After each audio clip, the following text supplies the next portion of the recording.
Hello and welcome. To the Delusional Boyfriend Book Club, where if shipping One Piece characters is wrong, I don't want to be right. I'm Courtney. And I'm Wolf. And today we're talking about One Piece Volume 14.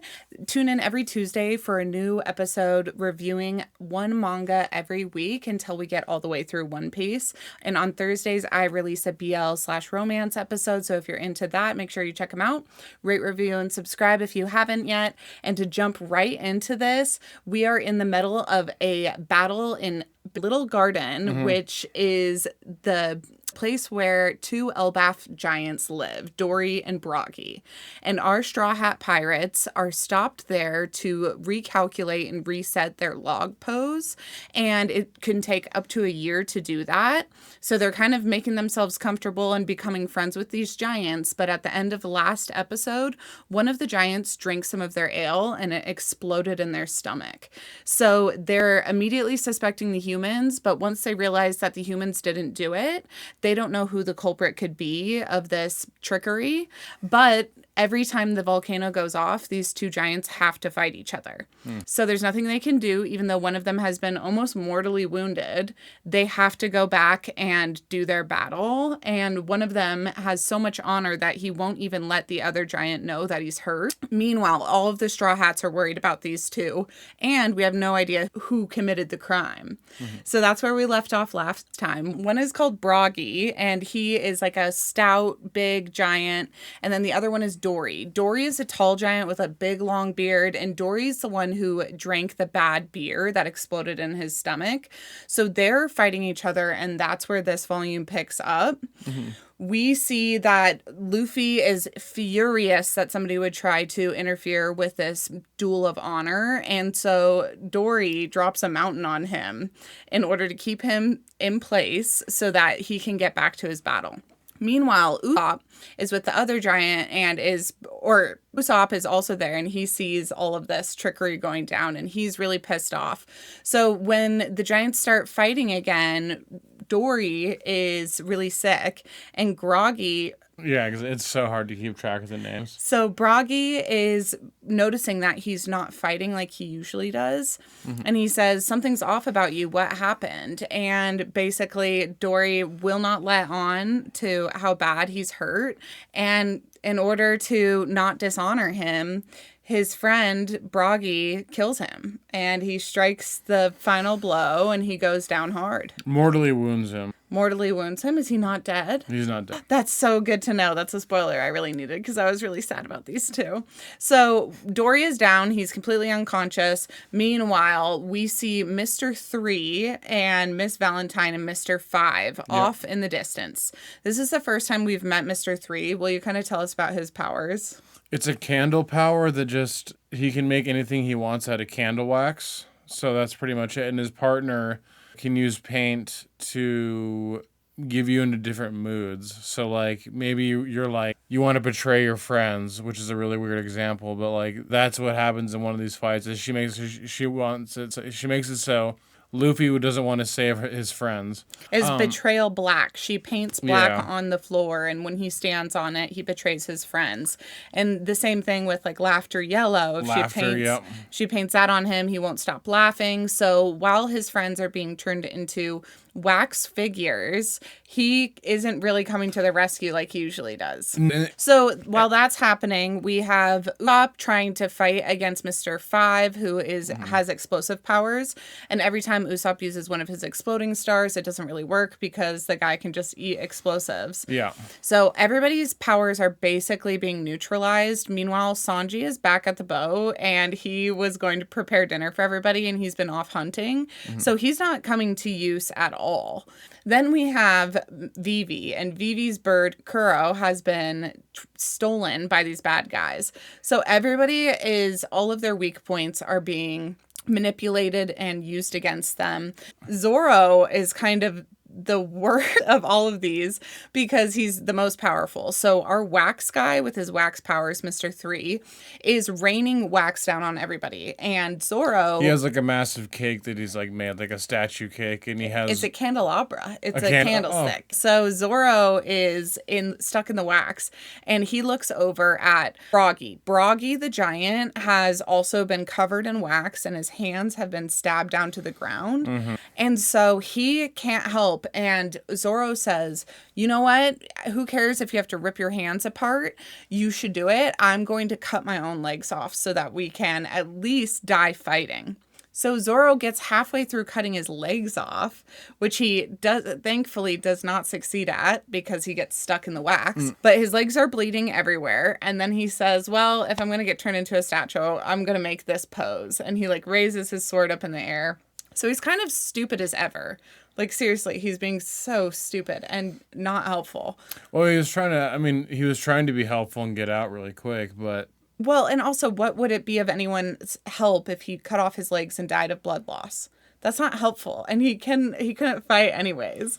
So it's a stupid plan from a stupid man. And it just reminds you that Zoro isn't the thinker of the group. He is the fighter. No.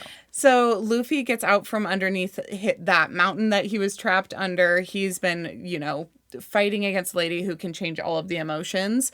But she's been mostly painting these emotions on his clothing. So Usopp blows his clothing off of him. And this is where we get a pretty jacked panel of Luffy, like shirtless. And he looks pretty good, to be honest. He's like working out.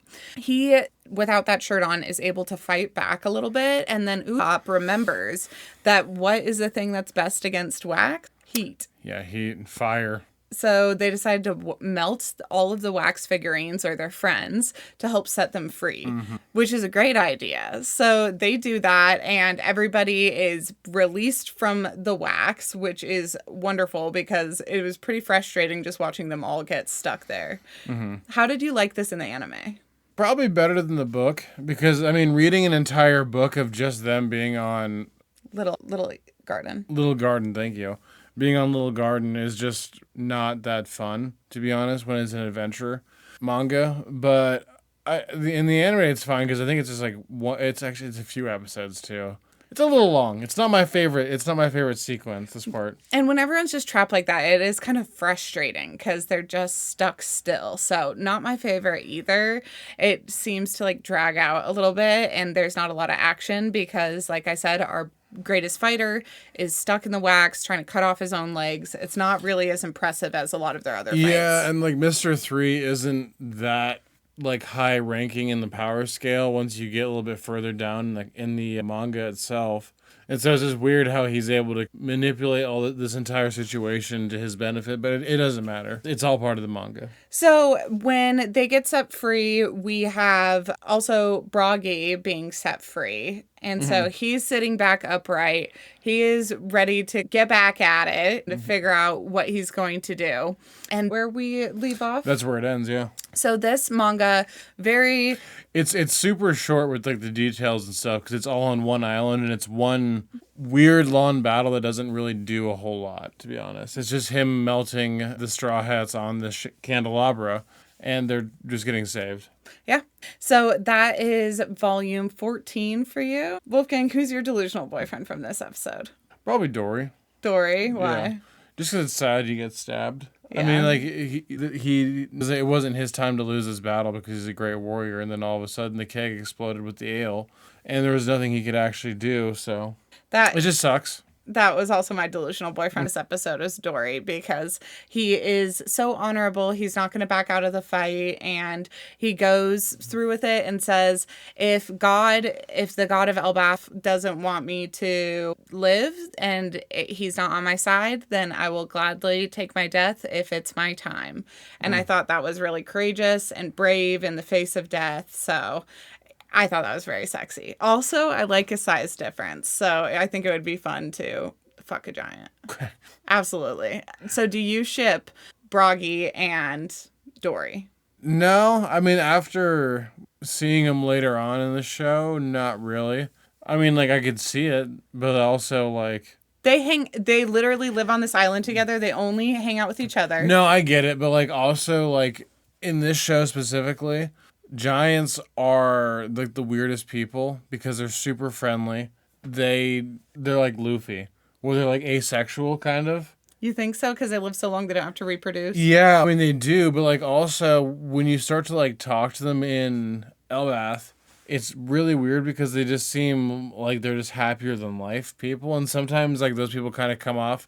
My brother's like that, and so sometimes those people come off like asexual in a way that's like not bad in any means, but like They're more platonic towards everybody than they are romantic. yeah, and just happiness comes naturally to them more than like it seems like easier than other people, like where it's always a state of mind that you're in. I feel like I definitely ship them because they have they isolated themselves to this island together. They don't hang out with anybody else. Most of the time there's no witnesses to what's happening on that island. I feel like they're definitely banging it out after the volcano erupts. I'm sure you can find that fanfic. If I can't find that fanfic, I'm gonna write it because these two, I think, have something else going on between them. When Dory goes down and Broggy thinks he's dead, he is bawling his eyes out. Oh yeah, very sad. Yeah. Oh my gosh, it made me really sad for them. Also, I feel like no, I won't say it. I just feel like in BL, there's a lot of like crybaby tropes. Okay. And Broggy is crying so much that I'm just like, oh, he's a little crybaby bottom and he just accidentally killed his lover. And I just see it. I see it happening. I like these two together. I think they definitely have a spark of romance between them. I would love to see them have like an Omegaverse family. I would love to see Broggy give birth to their child. It would be adorable. I mean, if you thought one of them was going to get pregnant with a child, would it be Broggy or Dory? Dory is the one with the beard. So then Broggy. You also think Broggy would be the pregnant man. Sure. He would be the carrier of the children. Sure. He's giving mother, isn't he? Broggy. Yeah. Broggy would make a brave delivery room patient, I think, as he births Dory's giant children. Okay. So with all that being said, thank you guys so much for listening. We are headed to Ireland tomorrow, so we're doing this at 11:43 p.m., right after packing our bags last minute. We're so excited to be going on this vacation, but we made sure to get all of our episodes done so that we won't miss a week, and I hope you guys enjoy them. We'll be really excited to get back home and record more fresh content for you guys. We have a couple unboxings that we're going to do when we get home, so look forward to that, and make sure that you rate, review, subscribe, and turn on auto downloads so that you never miss an episode and they're delivered straight to your library. And until next time, remember, sometimes the delusion is the solution. Bye. See you guys.